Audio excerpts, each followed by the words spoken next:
rather than we're going to make this perfect thing and then show it to people and they're going to say, oh, that sucks. and you know, and a lot of times it does suck. It's polishing. It's just another version of polishing the poo, right? When the marketing team makes its own poo and then polishes it and then tries to give it to somebody, it's even worse. Man. Than being given it and then trying to polish it. Yeah, that's our move. I'm going to have a field day with these. The title of the podcast right there. Yeah, I'm going to have a field day with the graphics on these social clips for this. Here's what go-to-market teams are missing. Proof. That's what I think of every morning when I fire up LinkedIn and scroll through boring manifestos and endless lukewarm takes. Opinions are cheap and proof is gold. I'm Mark Huber and this is The Proof Point, a show from User Evidence that helps go-to-market teams find ideas, get frameworks, and swap tactics. Each episode includes an unfiltered discussion with the biggest names in B2B SaaS to help find the proof points that I'm in search of. You'll learn from sales, marketing, and customer success leaders in the trenches, where I ask them, seriously, what actually works for you? One of our guests actually told me this felt like we were having drinks at a bar and talking about work without all the BS. And that pretty much sums it up and why I'm so excited for this new show. Join us every other week for new episodes. Hot takes, always welcome. On today's episode of The Proof Point, we get into storytelling and how to actually write stories and come up with them that your sales team will use at the end of the day. First up, we've got Marcus Andrews. He's a highly respected product marketer, and he's one of the first few names that come to mind when I hear narrative design and storytelling. Next up, going back to his days at ExactTarget, he's always been a huge believer of storytelling in the B2B world, and he's also not the only author on this episode, Mr. Kyle Lacey. And last but not least, she's on my personal B2B marketing Mount Rushmore and someone who has a ton of experience on this topic between her books and working with so many different B2B companies, April Dunford. And the intro for this from April was pretty funny, funnier than previous episodes. And I promise you, you will not only learn a lot from this, but you will also be entertained. There were quite a few laughs on this, and I loved it. So I can't believe that I'm going to say this on a work podcast, and I'm going to try to say this without laughing. But April, why does Polly Poo Polisher not get invited to board meetings? Oh, Polly Poo Polisher, we're going there. All right. So this concept of being the poo polisher comes from early in my career. I had this idea that my job was to take whatever the product team gave me, like whatever the company gave me, and my job was to do the marketing stuff. And so tactical marketing execution was my job. So you give me whatever, toss it over the fence, I got it. And I'm going to apply my marketing genius to that thing and make it sing. And it doesn't matter what flies over the wall. I can fix it or whatever. And that was okay on the first company, you know, because we had pretty good product and everything was pretty good. But on the second company, you know, they were throwing this stuff over the wall. And I was doing everything I could to like make that stuff great. And it just wasn't working. And so what I felt like is, you know, poo was coming over into the marketing department, and I was lovingly polishing that poo, making it sparkle, you know, and getting right to the end, and all I've got is sparkly shit. Been there, yeah. And so I learned this lesson, which is like these inputs are essentially positioning, like, who's our competition? What do we got that's different? What's the value we can deliver that no one else can? Who exactly is a really good fit for this thing? If we didn't have good, solid answers for that, then it didn't matter what I did. Like, I could do perfect tactical marketing execution on that stuff, and I would fail. And so our job in this situation is to put our hands up and advocate to get the inputs stronger so that we can do our best work. If we don't do that, then all we are is the poo polisher. And like you say, the poo polisher doesn't get promoted, doesn't make VP, doesn't get invited to the board meeting. Nobody cares what the poo polisher has to say about anything, in fact. And yeah, so that's my bit on that. I think you could probably apply poo polisher to anything in marketing, outside of just product, right? Especially if you're an order taker team. I have been there. So I'm actually cringing as you're telling the poo polisher story. Yeah. Yeah, and it's a trap too. Sometimes you think like maybe if I can really polish it, it'll be great. But no, poo's poo. You just Like we want to be confident in our ability to, work the marketing magic, but it only goes so far, man. Like there's a limit to what we can do here. Aren't you glad I didn't tell you what the P word was when I was giving you the prompt? Yeah, thanks for that. I mean, setting it up as the P word is dangerous to begin with. So Yes. Right. Well, I'm so happy to talk about storytelling and everything that goes into it with the three of you. You're all here for different reasons. You're really good writers and communicators at the end of the day. But I'm going to put one of you on the spot. We'll see who remembers this. Somebody on this episode was quoted as saying, "I don't credit myself as a great writer. I don't think I'm good at it." That's was totally me. It actually wasn't. So now I'm we're not a one good of two people writer. left. Like I'm a freaking I, engineer. well, I'm not a good writer. I'm not a good writer. I'm not a good writer. I said that. So Kyle said that, but I disagree. Why do you not think you're a good writer? Do you know how much I use Grammarly? Like Grammarly is like my best friend. So I think for me it just takes long. It takes a long time for me to take topics and try to mold them into something I think people want to consume, which is why I love LinkedIn so much because it's so quick. But like long form content, it's just not my cup of tea. All right. Well, I think you're a good writer if that's any consolation prize. And one of the reasons why I invited you here. Well, thank you. I think one of the things I want to start us off with is, just stories that marketing generates. They often feel like corporate propaganda. Why is that the case? Good one. I guess I can talk. I mean, I think there's a lot of reasons for that. One reason I'll give you that I was just talking to somebody about is that, I think it's really hard for companies to shift their thinking from sort of like inside out to outside in. Like most of the time you want to start the conversation with about like, hey, we're talking about our company. We're so great. We do all these amazing things.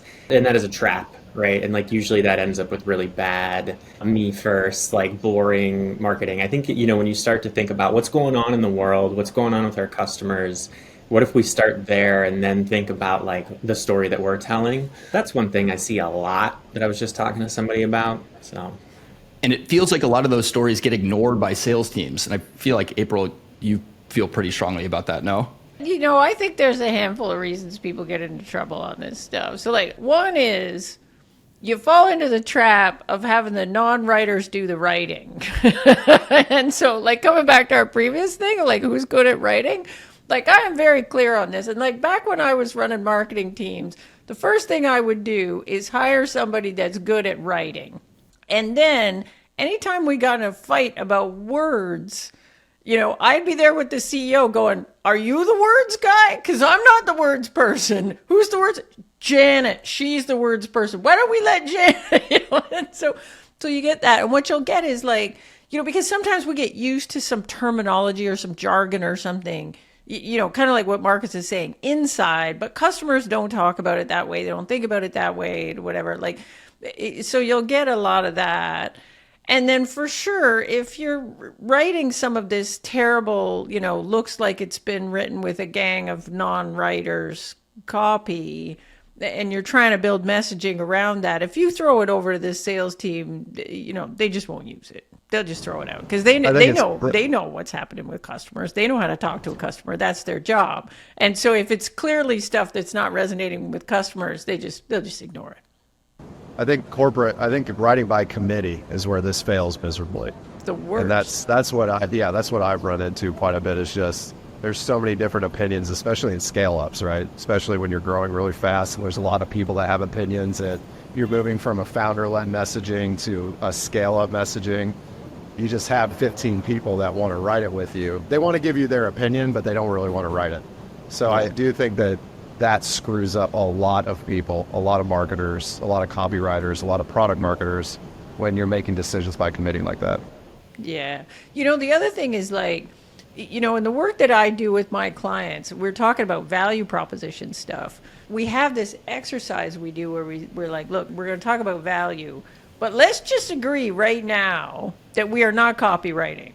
We're not copywriting. Somebody who's really good at copywriting is going to make the words sing on this. But before we can make the words sing, we have to agree on what we are attempting to say conceptually. And so if you can get everybody focused on that, then what you've got is a really good starting point that you can then write copy off of. But a lot of times what we're doing is we're fighting about the copy, but what we're really fighting about is the concept, and we can't separate the two. Yeah, I see that a lot too. I think like with sales teams too, like I feel like there's a lot of marketing teams that want to try to give them like the whole like, here's your 20 slide deck and here's like the whole story that you like, they just need like that really tight message that they're going to use. And like, you can't show them the whole iceberg because they're like, I don't, this is garbage. Like what, I'm not going to use all this, but I think my marketing team or product marketing team will get a little preoccupied with trying to get them to like stay on message and use the slides. And it's like, it doesn't matter. It's like they might need one slide that really kills, that like, and they get that and they want that, right? They don't need all this other stuff. I see that a lot. So in your eyes, who owns the story then? I feel like I see a bunch of different people on LinkedIn talking about who should own this and who should not own this, but do you see it working better when someone owns the story or a particular function owns it? I think it depends on what story we're talking about. I mean, if we're talking about the story for investors, sometimes marketing owns that, sometimes they don't. And, and I think that's okay. But if we're talking about the story for prospects, customers, then, somebody needs to be the steward of that. I think when we're creating a story like that, me personally, I'm a big fan of a cross-functional team effort to figure out, well, let's figure out the inputs to the story first. Then we can figure out the basic high-level structure of the story. And then somebody needs to kind of be the steward of that story. And again, work on making the words pretty and all that kind of stuff. And so back when I was in-house, that was always marketing. That was always me that owned that. Investor stuff's a little bit different because, it's a totally different audience with a totally different description of value, totally different time frames, totally different all that stuff. So if we're talking about, the more sort of vision-oriented thing that we're giving to investors, then it's usually, usually marketing is involved. But sometimes that story is much more stewarded by the CEO, who is the leader for the fundraising effort. Yeah, I group the story around personas. I put corp dev as a persona, and that's the corp dev, which is the investors, bankers, like especially as you're thinking about raising money. That's a completely different thing that I own with our CDO. Persona stuff, storylines around the product and who we're selling to is mainly owned by product marketing with support for product, at least in our work. Yeah, I like that idea of the, you do need that like steward though. I think that's key because you can, even if your CEO and CMO, whoever like care about it, are they going to put in the work to sort of bring the story to life? Like, I see a lot of CEOs like, hey, I just want to get in a room with a designer and like, sort of jam on this, and they jump right into slides, and I think it's really helpful to have like a words person sort of, let's talk about this, let's have this cross-functional meeting, and then let's build something that you can read that like makes sense before you're, because you can't shortcut that, right? Otherwise you get into slides and then like you build a deck that's bad and you just, are angry about it for a while. So I see that a lot too. It's garbage in, garbage out on this stuff. Like if the inputs are bad, again, you're just polishing up the. What's the poo meter on this episode? Can we get like a counter that? Soon I'll just be able to do this, and you'll know what I'm talking about. So Marcus, I rolled my eyes and kind of threw my head back because a couple companies ago, when I was in an office, it was a startup. The brand team was conveniently located right outside the CEO's office, and he would just pull the brand team in all the time. And it got to the point where my friends on the brand team, whenever they would get, tapped and summoned to come into the CEO's office, they would literally look back at me and just like roll their eyes like, here we go again. Like, this is going to be horrible. Can I tell you a story? When you hear let's jam on it, I think that's the poo meter goes up significantly. Oh, yeah. I had this happen to me once with the CEO when I was running marketing at the startup. And the CEO and the head of product were working on a deck for the industry analysts. And so they were talking a bit about the roadmap and where it was going. So it's head of product to the CEO, and they're talking about that. So I got pulled in, to flavor up some of the positioning stuff around that. And there was a slide where, when you changed the slide, it had an animation and a dollar sign came in and it made the cash register sound in PowerPoint. So it went ka-ching. And so the dollar sign flew in and it went ka-ching. And I was like horrified. I was like, look, we cannot bring the ka-ching. It can't come to our meeting with Gartner Group. It just can't. And we had a knockdown, drag it out fight. The CEO threw a book at me.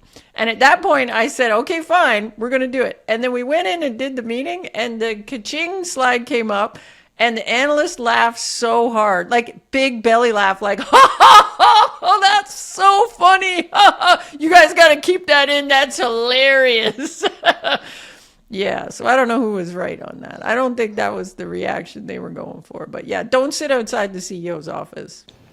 I'm usually not a fan of PowerPoint animations, but I think I might like that one if we're being totally honest. It came out after that. Like, I thought, oh no, the guy's laughing. Like, maybe the CEO doesn't know he's being a little bit mocked here. Like, he thought it was a joke. Yeah. Yeah. And why was he laughing? Because he thought it was ridiculous that he do that, or because he thought it was cool? I don't know. What the hell is that? Is what he thought. But take a lot to make an analyst laugh, but yeah. So, April, you've mentioned inputs a couple times. I'd love to know what you think the inputs are to good stories and how you define those. Well, you're talking to the positioning person, so I'm going to tell you it's positioning. But in my opinion, we can't create good messaging or a good sales pitch or a good story of any description until we really understand what it is we're trying to communicate. So we have to get very tight on, we're telling the story about why pick us over the other ways you could solve this problem. So I need to understand, well, what are the other ways? Like, what are the alternatives to us? How are we different?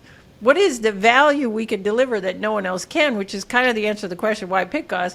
And then, beyond that, we need to understand, well, who's a really good fit for us? It's not why pick us for everybody. It's why should a certain kind of customer pick us? And then to a certain extent, we need to understand the market it is that we intend to win. These are the fundamental inputs to anything we do in marketing and sales. Like if you say, write me some campaigns or write me some, copy for this or build me this sales pitch. These are the fundamental inputs. I can't do that stuff until I understand that. Marcus, how does that stack up with how you think about stories? I totally agree. I mean, it's hard. I wish it wasn't so hard still to convince people of that all the time. But I mean, I think the work April's done is tremendous and helped a lot. But yeah, I think people get it now, right? Like it's really hard to do this. Sometimes. I feel like on that. it's a fight that you're fighting. If everyone got it, I wouldn't make any money. It's like how I like true. to think about it. But yeah. No, 100%. Like if you don't understand those things, then it's just impossible. You can't guess. I mean, I think the thing, I guess, maybe it's a question for you, April, is that like I do feel like there's more teams doing this and going through positioning processes. But then I do feel like there still is a lot of like, it could just be they do it bad, but they go through the process and then they still come out with a story that's like feels like if everybody takes the same approach to the positioning process, do they all have the same like story? The thing I see is that like they shouldn't. They shouldn't, but they're doing it well. Like the whole thing, the entire process is set up to set you apart. Mm-hmm. And so the hard part, in my opinion, like having done hundreds of these things, is where teams get tripped up is they get to this differentiated value and they forget the differentiated part. Mm-hmm. So they just end up talking about value and then, and they'll say, oh, well, we help you make money.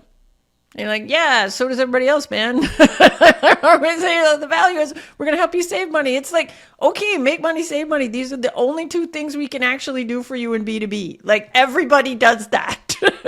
So we have to get way more specific. And yeah, so I do think that if people go through the process and ignore the fact that we're trying to build a story that is very, it is literally the answer to the question, why us and not our competitors or not the status quo, If we're doing that right, we end up with a story that's like that. If we get to the end and we have a thing and it's not differentiated and you can take your name out and stick anybody else's name in there, well, then we have not done it the way it's supposed to be done. I think my question to the group is a little bit more timeline oriented. And I know, Marcus, you've probably experienced this at Pendo, but as a market evolves, my question is, the input is not what troubles me, it's how often you're supposed to revisit it. Oh, yeah. So that's the question that I would like to pose, is that I feel like I am revisiting this stuff almost monthly as competitive set starts growing. And so I love opinions there, tips, tricks. I know that there's not like a silver bullet, but that's been the hardest thing for me as a professional, is how often do you look at it? One thing we do, not to, Mark's not paying me, but we do use user evidence like twice a year. I have a customer survey that I put out to customers that we like try to get baselines on certain stuff, and like I monitor it, like and to see if it's changing. And like, usually it doesn't, but like, are UX designers all of a sudden more of a user than product people?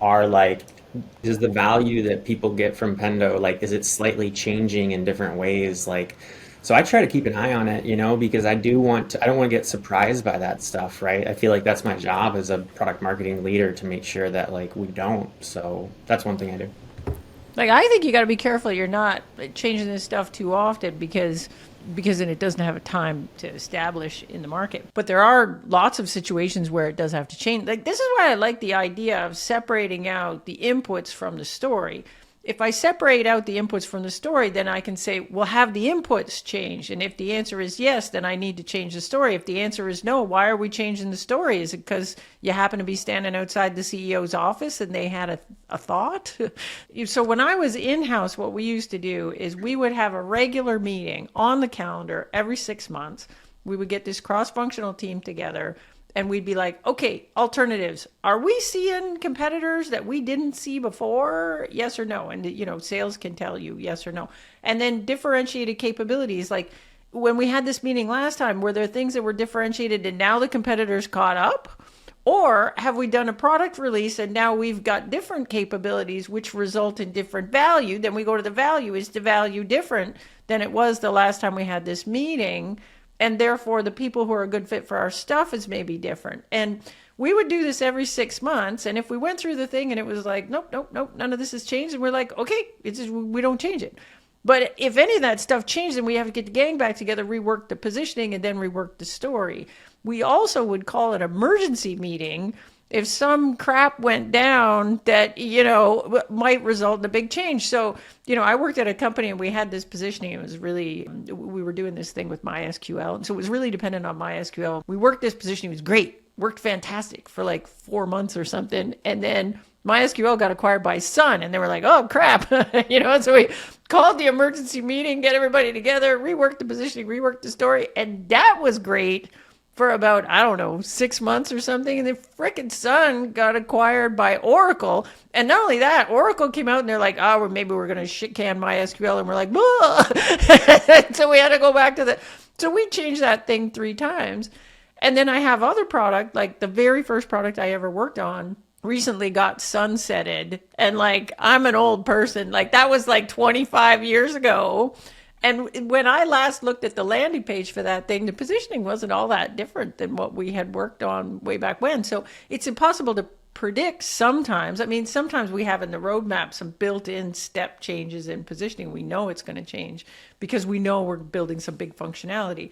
But otherwise, I think there should be a regular check-in on this stuff, because if you don't, then you run the risk of, something starts changing, you didn't notice it, and then you're on the back foot trying to react to the big change. And then there's things that can happen in the world, like COVID hits, and, everybody took a big pause and went back and relooked at their positioning in 2020. And then they did it again a couple of years later when we were coming out of COVID and everything looked different.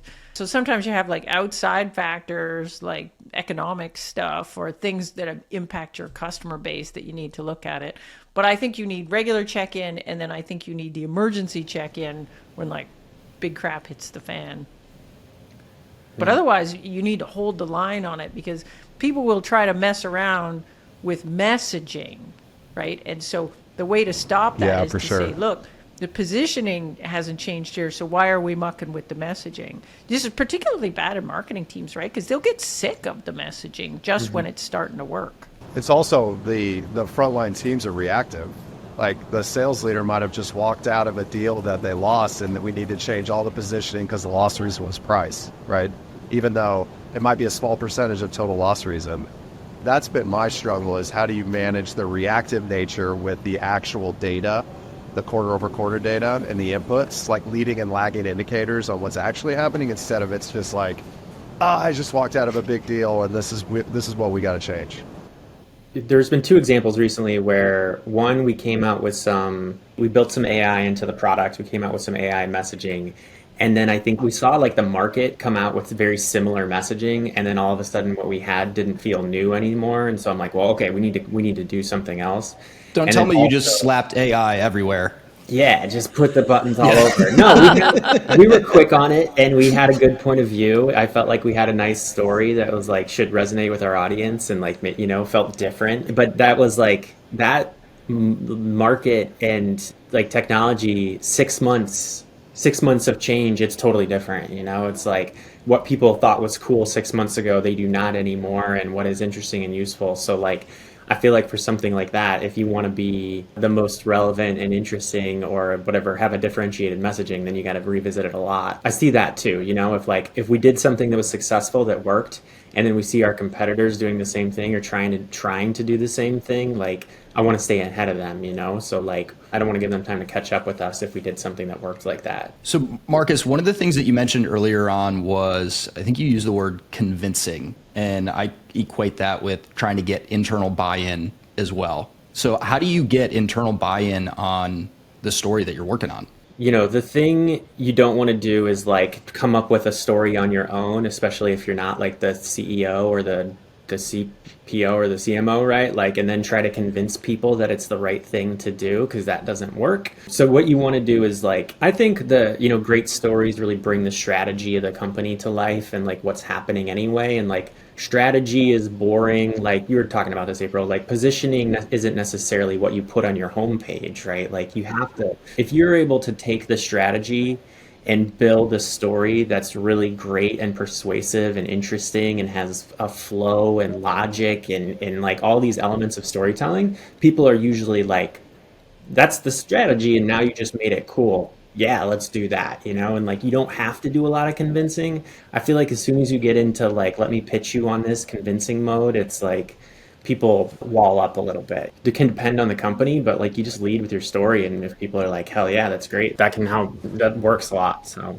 that's my but it's hard. It's not easy, especially because like storytelling and like even positioning and like a lot of these things, I feel like there's a lot of executives who are like, why are we spending time on this? Like, is this what we should be doing something else? And so you do have to like be able to pound the table for it and advocate for it and know like why you're doing it for sure. That's important. Yeah, I think it's disagree but commit. And you have to make sure that you're gaining inputs from the stakeholders that are important to whatever you're trying to accomplish, whether that's positioning or some type of brand play or whatever. And as long as you have this agreement that, hey, I want your input, I might disagree, we might disagree, but we're going to commit moving forward based off of all the data that I'm collecting. You're just one input. And customers are an input, you're an input, the sales engineer is an input, sales leaders an input. I think that when you have multiple stakeholders involved, the bottom level is just asking their opinion. And whether you take it or not, I think the majority of the time people feel bought in when they can give their opinion before you make a statement of record, basically. Yeah, just don't do it. And like we actually want their input. This is the thing that kind of bugs me about like a lot of marketing departments. They'll make the perfect thing, right? And they've been polishing it up and it's perfect. And then they're going to go around to everybody and say, this is great, right? And the sales team is like, yeah, but I don't understand where that came from, man. And I disagree with this part and I don't, whatever. And we're like, oh, why are you such a buzzkill? Whereas I think what works better, like in my experience, is I actually want to know what sales is seeing in the field. I actually want to hear what sales is getting as objections. I actually need to understand who ends up at a short list and we beat them. Why do we beat them? When does that happen? How do we knock out these folks or those folks? What does the status quo typically look like? Sales knows this way better than anyone else. And yet I hardly ever see marketing teams go to sales to go get that information before they go off on a little journey to write their story about whatever. And it's funny, like a lot of times what you'll get is the marketing team will go and do a study to get exactly that information rather than go to their own guys, people, and ask them, which drives me a little bit nuts. And then often what they'll get is, they'll go and do a study, but the study is flawed in some fundamental way. They'll bake that into the story. They'll show it to the sales team, and then the sales team will be, where did this come from? Why did this? And the marketers will say, well, we did a survey and it said this. And the sales team will say, yeah, but you're missing this key context. And then the whole thing is bad. Like, we want their input. It's the same thing with the product team. Nobody understands more about how our capabilities stack up against competitors than the product team does. So shouldn't we pull that from them before? And then nobody else understands the vision or the longer term of where we're ultimately trying to go than the person who's out there fundraising, which is typically the CEO. So they care about this stuff too, and then they have all kinds of context that we don't understand in marketing. So, if we're not going to get all these opinions before we write the story, it would be miraculous if we came up with a story that was any good, actually, without getting those opinions and those inputs first and then figuring out what it is, rather than we're going to make this perfect thing and then show it to people and they're going to say, oh, that sucks. and a lot of times it does suck. It's polishing. It's just another version of polishing the poo, right? When the marketing team makes its own poo and then polishes it and then tries to give it to somebody, it's even worse. Man, being given it and then trying to polish it. Yeah, that's our move. I'm going to have a field day with these. The title of the podcast right there. Yeah, I'm going to have a field day with the graphics on these social clips for this. It's a theme, yeah. So, let's say you're smart enough to get input from a lot of the different functions that you just mentioned, and you're committed to working with your sales team. How do you start to test the story out with your sales team? I imagine it's not just this big unveiling when you're rolling it out to the entire sales team. No, you never want to do that. That's always bad. If you've ever done public speaking, you'll know that the first time you do a talk, it's terrible, right? And then you do the talk again and it's a lot better. And if you've done the talk 50 times, well, it's a banger. It's amazing at that point because you've got your timing's all right and your little joke fits in here and whatever. It's the same thing with your sales team. They might do a lot of complaining about the pitch that they're doing, but they're used to it. They're comfortable with it. They know it. It's easy, even if it's ineffective. So if we come along with something new, we can't just heave it over to the fence and expect everyone to go, oh, goody, yay, a new deck to work with. It's like this never happened in the history of sales. And so the way I used to do it when I was internally and the way I recommend for my clients to do it is what worked really good for me is, first of all, we would have sales in the room when we're building the positioning and sales is in the room when we're building the pitch. And by sales, I mean, usually it's the sales executive.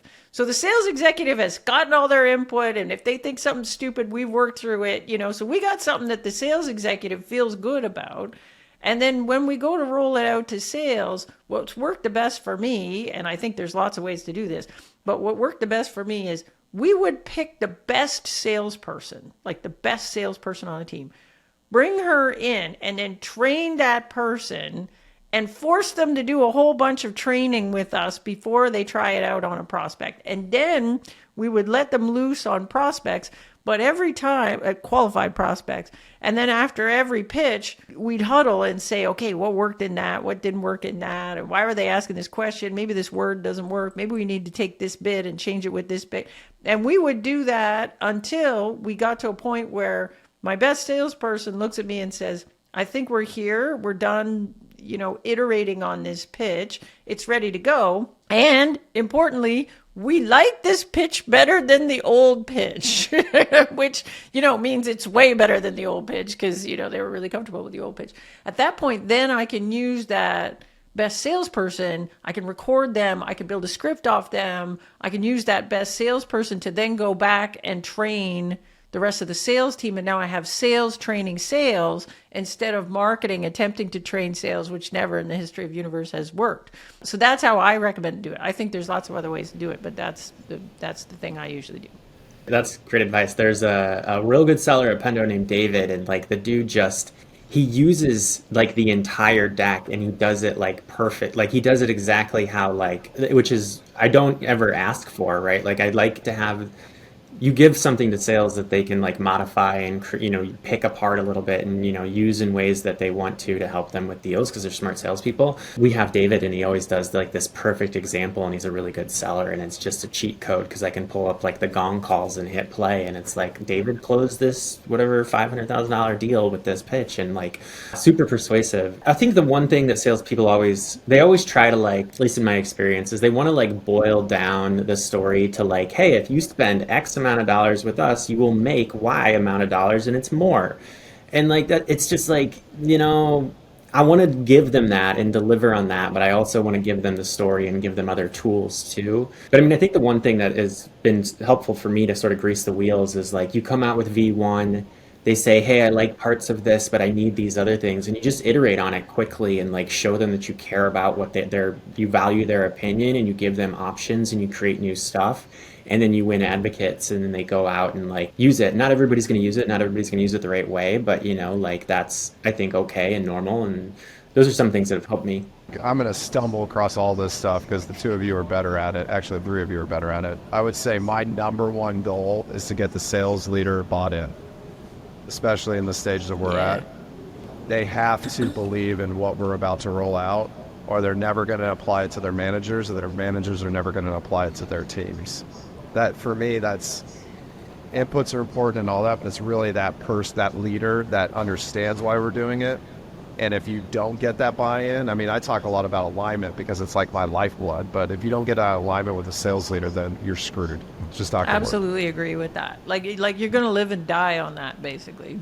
Yeah, we got a CRO who joined, and that was one of the first things is he was like, I want everybody to be able to do this overview pitch deck. And it was just like, wow, dude, you just made our job so easy. Like, thank you. And it's like an awesome partner. But like, I mean, we've tried a lot of things and nothing's as effective as your CRO saying like, hey, this is how we do things now. Yeah. So April, you mentioned public speaking. This is totally unplanned, but Kyle, why are you in the Reno airport right now? And how did your public speaking go?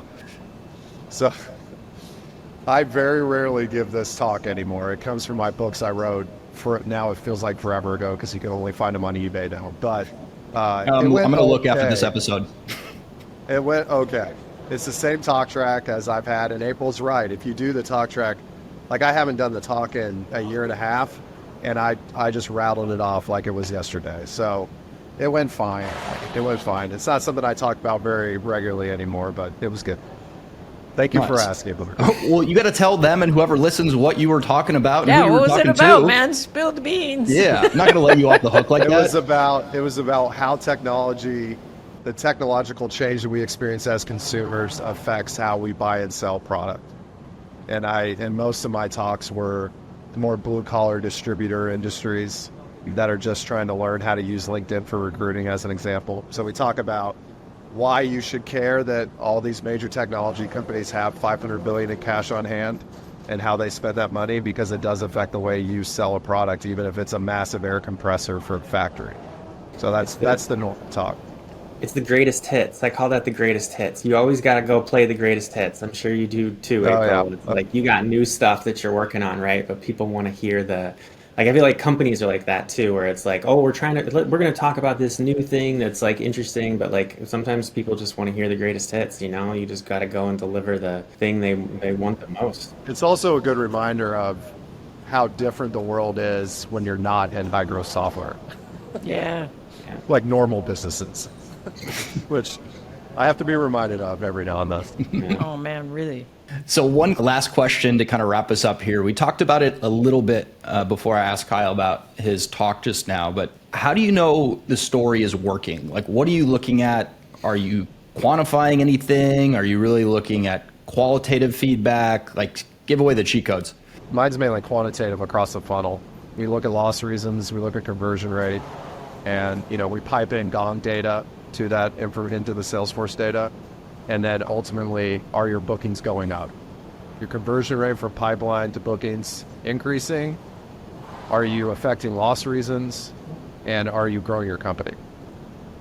A great story, one of the things I love about it the most is that it's very aligning, like internally too, you know, it's like vector alignment of your company is really, really hard, right? It doesn't matter if you're big or small, like getting everybody on the same page, rowing in the same direction. So like one thing I love to see is just like the velocity go up and like the quality go up of like your marketing team. It's like we just cranked out like this webinar and it's fucking awesome and we did it in a day and the sales team is closing with the exact same story. You see things like that and you can measure it. And that's what I love about this stuff because you just don't have to think so hard, you know? It's like, hey, yeah, we're gonna tell the same story we always do. We know it, it's great, and like, let's go. So that's one thing maybe that people don't always call out, just you know, internal sales and marketing velocity when you have a really good story and really good positioning, I think is powerful.